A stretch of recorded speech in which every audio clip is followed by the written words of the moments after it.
Dear students, आज हम आपकी क्लास 4 का नया लेक्चर लेके आए हैं जो लेसन नंबर 3 है आपका एयर, वाटर एंड वेदर, हवा, पानी और मौसम।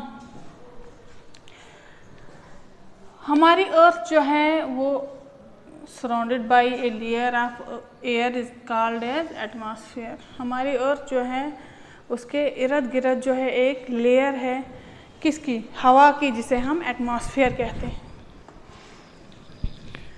मतलब हमारे अर्थ के इर्द गिर्द जो है हवा की एक लेयर है जिसे हम एटमॉस्फेयर कहते हैं। एटमॉस्फेयर जो है बहुत ही ज़रूरी है हमारी अर्थ के लिए और सभी जो लिविंग बीइंग्स उस पर रहते हैं। क्यों ज़रूरी है?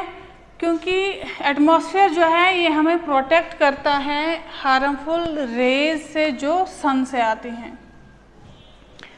सन से जो हार्मफुल रेज आती हैं उससे जो हमारा एटमॉस्फेयर है हमें बचाता है। कैसे? एटमॉस्फेयर में एक लेयर है जिसे हम ओजोन लेयर कहते हैं।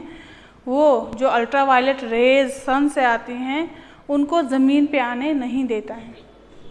इसलिए एटमॉस्फेयर जो है बहुत ही ज़रूरी है हमारे लिए, अर्थ के लिए और अर्थ पे रहने वाले जानवरों, परिंदों, सब के लिए।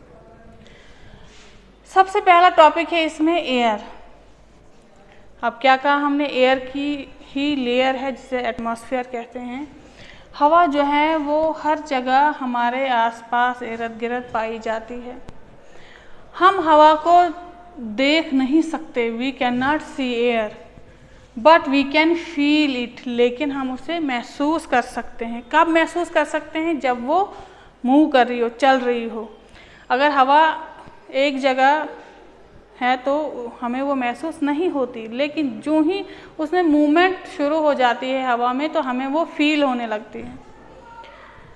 हवा का तो ना कोई टेस्ट होता है, ना कलर होता है, ना कोई स्मेल होती है।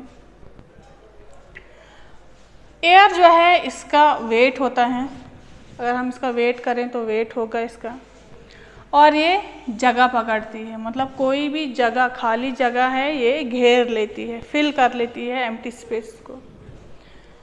जितनी भी एम्प्टी चीज़ें हमारे आसपास पाई जाती हैं उन सब में हवा भरी होती है, वो खाली नहीं होती हैं बल्कि उनमें हवा होती है।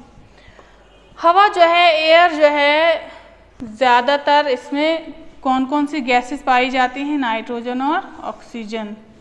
हवा जो है गैसेस का बना है, बहुत सारी गैसेस का, जिसमें नाइट्रोजन सबसे ज़्यादा होती है। कितनी होती है ये? 78% नाइट्रोजन है, और उससे कम जो है वो ऑक्सीजन है जो है 21%।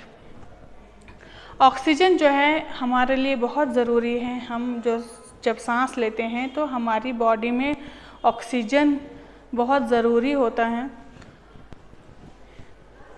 इसके अलावा कार्बन डाइऑक्साइड भी पाई जाती है हवा में, जो पौधों के लिए बहुत ज़रूरी है।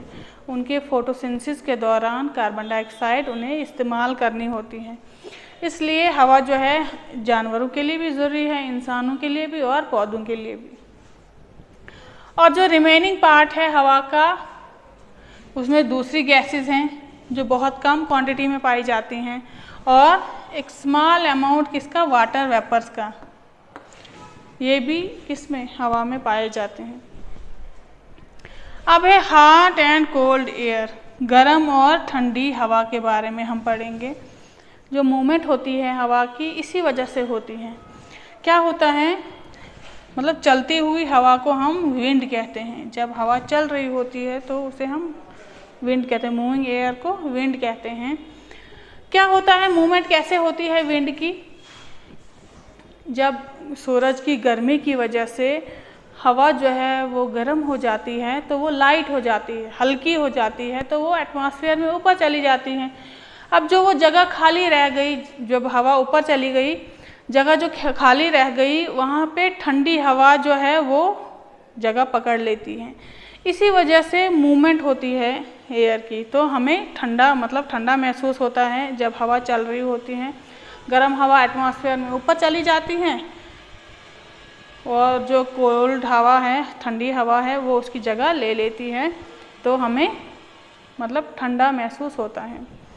मतलब इसी वजह से मूवमेंट जो होती है ये एक साइकिल बनता है, गर्म हवा ऊपर, ठंडी हवा जगह ले लेती है, फिर वो गर्म होकर ऊपर, मतलब ये एक साइकिल बनाता है। इसी साइकिल से हवा की मूवमेंट होती है। अब इसके बाद है वाटर। वाटर हम अगले लेक्चर में पढ़ेंगे। एयर में इतना ही था आपका, तो हम अगले लेक्चर में वाटर के साथ आपके पास आएंगे, आपको बताने समझाने।